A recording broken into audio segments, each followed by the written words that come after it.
안녕하세요. 함께인보안교회 정유한 목사입니다. 11월 14일 아침 기도회 시작하겠습니다. 다니엘 6장 16절에서 28절 말씀입니다. 그래서 왕이 명령을 내리니 그들이 다니엘을 끌어다가 사자굴에 던져 넣었다. 왕이 다니엘에게 말하였다. 그대가 늘 섬기는 그대의 하나님이 그대를 구하여 주시기를 비요. 사람들이 돌 하나를 굴려다가 어귀를 막았고 왕이 그 위에 자기의 도장과 귀인들의 도장을 찍어서 봉하였다. 이렇게 해서 다니엘에게 내린 조치를 변경할 수 없게 하였다. 그 뒤에 왕은 궁전으로 들어가서 그날 밤을 뜬 눈으로 지새우며 먹지도 마시지도 않고 즐거운 일은 아무것도 하지 못하게 하였다. 이튿날 동이 뜰 때에 왕은 일어나는 길로 곧 사자굴로 갔다. 그 굴 가까이 이르러서 왕은 슬픈 목소리로 외치며 다니엘에게 말하였다. 살아계신 하나님의 종 다니엘은 들으시오. 그대가 늘 섬기는 그대의 하나님이 그대를 사자들로부터 구해주셨소. 다니엘이 왕에게 아뢰었다. 임금님의 만수무강을 빕니다. 나의 하나님이 천사를 보내셔서 사자들의 입을 막으셨으므로 사자들이 나를 해치지 못하였습니다. 그것은 하나님 앞에서 나에게는 죄가 없다는 사실이 드러났기 때문입니다. 임금님, 나는 임금님께도 죄를 짓지 않았습니다. 왕이 매우 기뻐하면서 다니엘을 굴에서 끌어내도록 명령하니 사람들이 다니엘을 굴에서 끌어올렸다. 그가 자기 하나님을 신뢰하였기 때문에 그에게서는 아무런 상처도 찾아볼 수 없었다. 왕이 명령을 내려서 다니엘을 헐뜯은 사람들을 데려오게 하고 그들과 그 자식들과 아내들을 사자굴에 던져 넣으니 그들이 굴 밑바닥에 닿기도 전에 사자들이 그들을 움켜서 그 뼈까지 부서뜨렸다.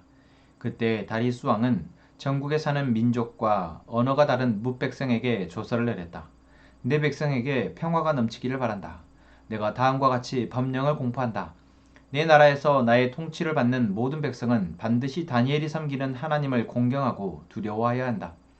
살아계신 하나님이 영원히 다스리신다. 그 나라는 멸망하지 않으며 그의 권세에 무궁하다. 그는 구원하기도 하시고 건져내기도 하시며 하늘과 땅에서 표적과 기적을 행하시는 분, 다니엘을 사자의 입에서 구원하여 주셨다.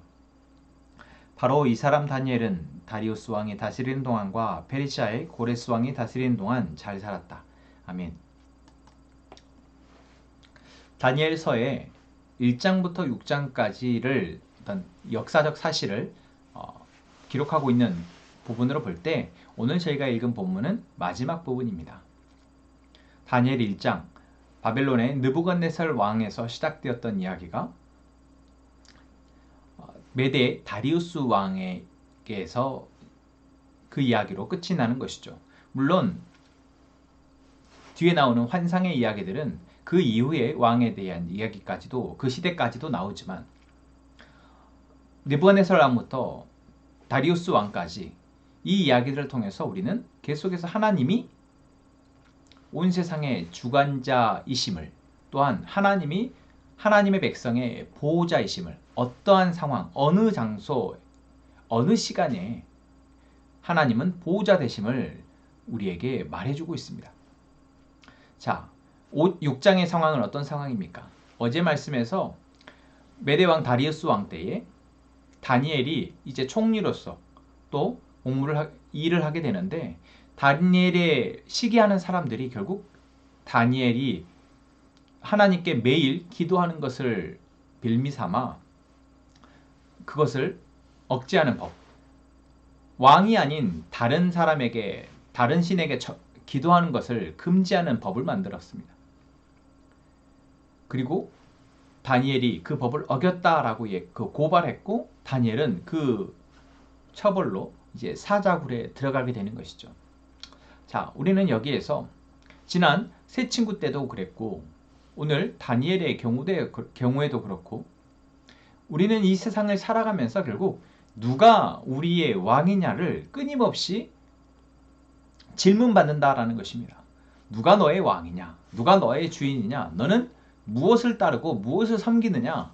계속해서 세상은 우리에게 질문한다라는 것이죠. 다니엘은 포로 생활 가운데서도 처음 바벨론의 포로로 끌려갔을 때도 마지막 자신이 목숨이 다하는 그 순간까지도 자신의 주인은 자신의 주관자는 하나님이심을 믿고 그 믿음에 근거하여 삶을 살아냅니다. 그런데 놀라운 사실은 무엇입니까? 그럼에도 불구하고 다니엘의 삶은 하나님이 지켜주셨다라는 것입니다. 그냥 먹고 사는 정도가 아니라 자기의 주어진 자리에서 올라갈 수 있는 가장 높은 자리까지 하나님께서 올리셔서 다니엘, 하나님의 백성, 하나님의 사람 다니엘로 하여금 할 수 있는 선한 일들을 그가 머물고 있는 나라에 하도록 하셨다라는 거죠. 여러분, 이것을 만약에 그냥 세상적인 시선으로 보자면은, 야, 다니엘은 포로를 왔는데 벼락 출세했대. 야, 역시 되는 사람은 뭘 해도 돼. 이 정도의 이야기에 그칠 수 있습니다. 그런데 이것을 하나님의 시선, 또한 하나님의 백성의 관점에서 보자면 결국 하나님을 어떤 상황에서도 신뢰하는 사람은 하나님이 그 상황, 포로 상황, 암울한 상황, 정말 빛이라고는 아무것도 찾아볼 수 없는 그런 상황 속에서도 그 사람이 빛나게 하신다라는 것입니다. 하나님의 은혜가 그 사람에 머물러 비록 모두가 우상 숭배하는 곳이지만 그곳에서 빛을 발하도록 하나님은 힘주신다라는 것이죠. 여러분, 지금 우리가 살아가고 있는 이 시대가 바로 바벨론의 포로 시기와 같습니다. 메대의 포로 시기와 같습니다. 이 세상의 공중 권세는 사단이 잡고 있습니다. 또한 이 세상의 대부분의 사람들은 바벨론과 메대의 사람들처럼 우상을 숭배하고 그것의 가치로 쾌락을 느끼고 즐거워하고 그것으로 풍요를 바라며 삶을 살아가고 있습니다. 그러한 사람들 사이에 우리는 다니엘과 같이 부름받았다라는 것이죠. 우리는 다니엘과 같이 비록 이 땅을 살아가고 있지만 하나님의 백성, 하나님의 자녀로서의 정체성을 우리는 이제 하나님의 은혜를 통해서 깨닫게 된 것입니다. 그런 우리가 이 하나님을 향한 우리를 택하시고 우리를 지키시며 우리를 인도하셔서 지금까지 이 자리에까지 오게 하신 그 하나님의 그 섭리와 계획을 놓쳐버린다면 우리는 지금 이 시대를 살아가는 다른 사람들과 다를 바 없이 그저 그렇게 살아가게 될 것입니다. 그러나 우리는 다니엘과 세 친구와 같이 너는 지금 누구를 섬기느냐? 너는 지금 누구를 위해서 일하느냐? 너의 시간을 쏟느냐? 너의 마음을 쏟느냐? 물을 때 우리는 묵묵히 우리가 하던 것처럼 다니엘이 그랬던 것처럼 하나님 앞에 예배하고 하나님의 말씀을 읽고 하나님 앞에 기도한다면 비록 때로는 오늘 다니엘이 그랬던 것처럼 오해를 받거나 또한 모함을 받거나 비웃음을 산다 할지라도 심지어 그로 인해서 내 모든 것을 잃을 위기에 처한다 할지라도 그것을 역전하시는 하나님의 놀라운 은혜를 보게 될 것이다 라는 것입니다. 오늘 본문이 그것을 말해주고 있습니다. 다니엘은 모함에 빠졌습니다. 그리고 이제 죽을 위기에 처했습니다. 그러나 다니엘은 살아났습니다. 단순히 살아났기만 했습니까? 다니엘은 그냥 자신의 한 생명만 구한 것이 아니라 자신의 생명의 목숨의 위협 속에서 결국 하나님을 온전히 신뢰한 것이 다니엘이 섬겨야 했던 또는 모든 사람들이 섬기고 있던 왕의 입술에서 하나님만이 온 나라를 통치하시는 분이시며 하나님의 나라는 영원하며 하나님의 나라는 멸망하지 않으며 하나님의 권세는 무궁하다라는 고백을 하게 하였다라는 것입니다.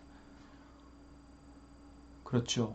여러분, 계속해서 다니엘서는 우리에게 이 세상의 어떠한 왕도 하나님의 백성들을 통해서 하나님이 드러나실 때 그 권세 앞에, 그 위험 앞에 무릎 꿇지 않을 수 없다라는 것을 보여주고 있습니다. 만약 무릎 꿇지 않는다면 어떻게 됩니까? 벨사살 왕처럼 하나님이 무너뜨리신다라는 것입니다. 여러분, 우리가 오늘 믿고 나아가야 할 것, 오늘 한 주간 동안, 우리가 살아갈 한 주간 동안 우리가 붙들어야 할 것은 바로 하나님이 우리의 왕이시다라는 것입니다. 그 어떤 것도 우리의 왕이 될 수 없으며, 그 어떤 것에도 우리는 머리를 숙일 수 없으며, 그 어떤 것에도 우리는 우리의 몸과 마음을 빼앗길 수 없다라는 것입니다. 우리의 몸과 마음은 하나님 것이며, 우리는 하나님을 배우고 하나님을 기억하고 하나님 앞에 기도하며 우리의 하루하루를 살아가야 한다라는 것입니다. 그것만이 우리가 오늘 이 시대를 살아가는 가장 안전하게, 가장 의미 있게, 가장 힘 있게 살아가는 방법이다라는 것이죠. 다니엘은 바로 우리에게 그것을 보여주고 있습니다. 그리고 마지막 28절은 무엇이라고 얘기하고 있습니까? 바로 이 사람 다니엘은 다리우스 왕이 다스리는 동안과 베르시아의 고레스 왕이 다스리는 동안 잘 살았다. 성경이 참 표현한 것이라고는 익숙치 않은 말이죠. 잘 살았다. 여러분, 우리는 모두가 잘 사는 것을 꿈꿉니다. 행복을 꿈꾸죠. 그런데 하나님을 믿는 것이 행복한 것과는 조금 거리가 멀다라고 생각합니다. 하나님을 온전히 믿고 거룩하게 살아가는 것이 내가 행복한 것과는 거리가 멀다라고 생각해서 자꾸만 우리는 왔다 갔다 합니다. 그러나 오늘 하나님의 말씀은 우리에게 말하고 있습니다. 정말 잘 살고 싶다면, 정말 행복하길 원한다면 하나님이 말씀하시는 잘 사는 법, 하나님이 말씀하시는 행복의 길을 따르라 라는 것이죠. 함께 행복한 가족 여러분, 오늘 여러분은 어느 길을 따라가시겠습니까? 어떤 방법을 택하시겠습니까? 지금 내 안에 근심하게 하고 있는 그 문제가, 또 나로 하여금 갈등하게 하고 있는 그 문제들이, 여러분, 오늘 우리가 하나님을 택하여 하나님으로 은혜를 입어 살아갈 수 있는 기회가 될 것입니다. 그 상황 가운데 잠잠히 하나님이 누구이신지를 고백하며 기도함으로 그 가운데 하나님 주신 힘으로 살아낼 수 있는 우리 함께 행복한 가족 되기를 소망합니다. 기도하겠습니다. 하나님, 오늘도 우리에게 말씀하시니 감사합니다. 하나님이 우리에게 다니엘과 같이 하나님을 신뢰할 수 있도록 오늘 말씀하여 주신 것이라 믿습니다. 하나님, 우리에게도 다니엘과 같은 하나님을 향한 온전한 믿음과 신뢰가 있게 하여 주옵소서. 그의 거룩한 삶을 살아낼 수 있도록 도와 주옵소서. 하나님, 우리의 삶을 통해서 하나님 영광이 드러나길 원합니다. 우리의 믿음이, 하나님이 주신 그 은혜가 하나님의 영광을 드러낼 것을 믿습니다. 우리가 할 수 있는 것은 아무것도 없지만 우리는 온전히 하나님을 신뢰하는 것, 그것으로 하나님 영광 받아 주옵소서. 함께 행복한 가족들, 사랑목자교회와의 연합을 준비하고 있습니다. 그 가운데 정말 우리를 고민하게 하고 갈등하게 하는 많은 요인들도 있지만, 두렵게 하는 요인들도 있지만, 하나님은 우리의 아버지이시며 하나님은 우리의 주인이시며 하나님이 우리를 교회로 부르셨고 교회로 세워가심을 믿고 기대함으로 기도하게 나아가게 하여 주옵소서. 하나님, 예리자매를 위해서 기도합니다. 하나님께서 예리자매를 사랑하시고 그 삶 가운데 하나님의 놀라운 계획하심으로 이끌어 가실 것을 믿습니다.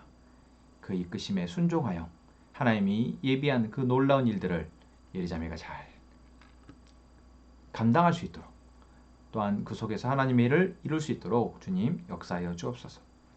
하나님, 이 시간 우리의 가족들이 각자의 자리에서 하나님 앞에 기도하는 기도의 제목을 하나님 들으시고 하나님께서 하나님의 뜻이 그 가운데 이루어질 수 있도록, 하나님의 뜻이 이루어질 때까지 우리가 신뢰하며 기도할 수 있도록 은혜를 베풀어 주옵소서. 예수님의 이름으로 기도합니다. 아멘.